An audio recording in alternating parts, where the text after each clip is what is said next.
Salut l'Église, aujourd'hui on discute Pâques.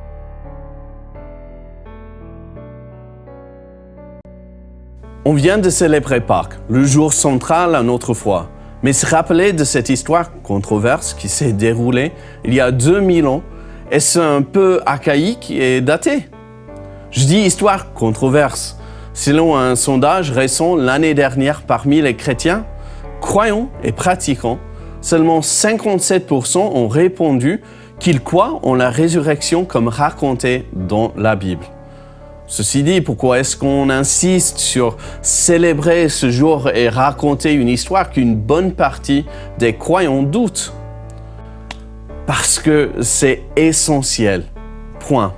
Je comprends que les gens ont du mal à accepter la résurrection d'entre les morts d'une personne décédée depuis au moins 36 heures. Ce n'est pas normal, ce serait un vrai miracle de genre inédit. Mais notre foi dépend sur ce fait. Paul dit en 1 Corinthiens 15, 14 à 17, « Et si Christ n'est pas ressuscité, notre prédication n'a plus de contenu, et votre foi est sans objet.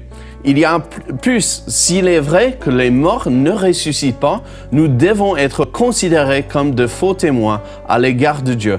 En effet, nous avons porté témoignage que Dieu a ressuscité Christ. Mais s'il est vrai que les morts ne ressuscitent pas, il ne l'a pas fait. Car si les morts ne peuvent pas revivre, Christ non plus n'est pas revenu à la vie. Or, si Christ n'est pas ressuscité, votre foi est une illusion et vous êtes encore sous le poids de vos péchés. Si c'est dans cette vie seulement que nous espérons en Christ, nous sommes les plus malheureux de tous les hommes. Il faut comprendre que notre foi n'est pas un ensemble de règles, une philosophie sur la moralité.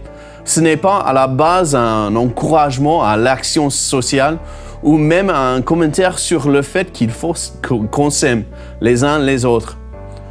Notre foi est l'histoire d'une humanité perdue et échouée par le péché, même si c'est simplement de vouloir être le roi de notre propre vie, de vivre comme on juge bon. Notre foi est l'histoire d'un Dieu dont l'amour dépasse compréhension, qui est venu sur terre pour vivre la vie que nous ne pouvions pas vivre et subir la mort que nous devions subir à notre place. En ce faisant, il a enlevé notre honte, notre culpabilité et la peur du jugement à venir. Mais ce n'est pas tout. Il a été ressuscité. S'il restait mort, il serait une personne comme nous tous, simplement un innocent exécuté et opprimé.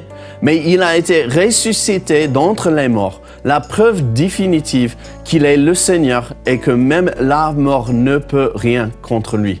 S'il n'est pas ressuscité, il n'est pas Seigneur et il n'y a pas de victoire.